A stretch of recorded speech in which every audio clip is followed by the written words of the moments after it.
Have you ever thought about how one single, seemingly small idea in philosophy could actually change the world in a massive way? Well, today we're diving deep into a warning from C.S. Lewis about a poison in modern thought he called subjectivism.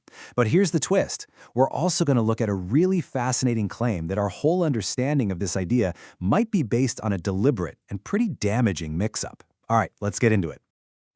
C.S. Lewis didn't really pull any punches. With this one sentence, he sets the stakes incredibly high. He's telling us that these abstract ideas, they're not just games for philosophers. A wrong turn in theory can have devastating effects in reality, essentially taking away our defenses against real evil. And that's the real heart of what we're exploring today. We're going to examine the argument that the very philosophy created to fight subjectivism was somehow mislabeled and thrown into the same box as its mortal enemy. And we're talking about a mix-up that may not have been an accident at all, but an intellectual crime with a massive fallout. Now, we're not just pulling this out of thin air. The analysis we're walking through is based on the work of Christine Jones. She's an educator and researcher who argues that this isn't some minor historical footnote. She calls it one of the most damaging mix-ups in the history of modern thought. Okay, so before we can understand the crime, we have to understand the poison itself. What was it exactly that had C.S. Lewis so concerned? So at its core, subjectivism is the idea that when we say something is good or evil, we're not actually describing reality. We're just talking about our own feelings. It takes objective morality and boils it down to just, personal psychology. So saying murder is wrong is no different from saying, I don't like spinach. And Lewis saw this coming with incredible clarity. He pointed out that, for the modern way of thinking, making a value judgment isn't a rational act of figuring out the truth anymore. Nope. It's just a sentiment, a feeling, or maybe a preference. It just expresses an attitude.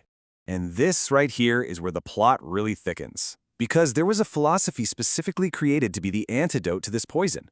But somehow, over time, it started getting mistaken for the poison itself. And that philosophy is called common sense realism. Its whole point, its entire reason for being, was to argue that morality is real, that it's objective, and that our moral judgments are acts of reason that connect us to that reality. It was literally the anti-subjectivity. So you have to ask, right? How in the world did an antidote get so completely mislabeled that today it's often treated as just another flavor of the disease it was meant to cure? Let's follow the evidence. To figure this out, we need to put the two main ideas side by side, like in a police lineup. On one side, we've got moral judgment, our hero, and on the other, moral sentiment, the villain. And wow, when you see it laid out like this, the difference is just night and day. On one side, you have Thomas Reid's common sense realism. It says morality is a rational judgment about something that's objectively real. The authority is out there, in reality. On the other side, you have David Hume's subjectivism. It says it's all about your subjective feelings. The authority is in here. They're polar opposites. And here's the crucial thing. Thomas Reid, the guy who came up with this, was crystal clear. He said moral judgments are about truth. They track reality, they're acts of reason. He built his entire system to reject the idea that morality is just a fuzzy feeling. So now that we see just how different these two ideas are, we can finally ask, how did they get so completely confused? Well, according to the source we're looking at, this was no accident. The core of the argument is that this was a strategic move, a deliberate relabeling job. It was designed to basically neutralize common sense realism without ever having to actually argue against it. So here's how it apparently went down over the centuries. Back in the 18th century, the battle lines were clearly drawn, Reid versus Hume. But later on, other thinkers who weren't so keen on Reid's ideas started calling his work moral sentiment theory. It was an easy way to just dismiss him by lumping him in with the very guy he was arguing against. And over time, that mislabel stuck, and today it's often just accepted as fact in many academic circles. As the source material points out, anytime you see Reid's philosophy called moral sentiment theory, that should be a huge flashing red flag. It's a sign that the absolute core of his entire project, that critical difference between objective judgment and subjective feeling, is being totally erased. So what, right? It's just some dusty old philosophical debate. Who cares? Well, according to Lewis and Jones, this mistake has had devastating consequences that affect every single one of us in the real world.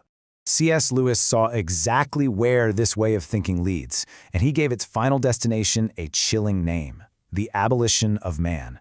A world where, by giving up on objective truth, we end up losing the very thing that makes us human. And there's a pretty clear path to get there. It starts when you say moral principles are just feelings. Well, if that's true, then you've just removed objective truth as a check on power. That creates a moral vacuum, right? And you know what rushes into a vacuum?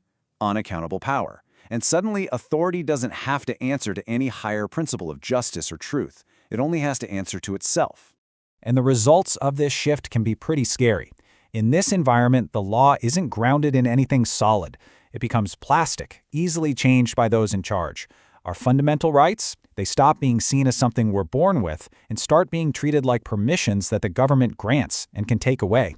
And if you try to resist, well, your deeply held moral conviction is easily dismissed as just another preference, no more important than anyone else's. This quote from the source just nails it. The attack on objective principles isn't just an academic debate. It's the philosophical groundwork for domination.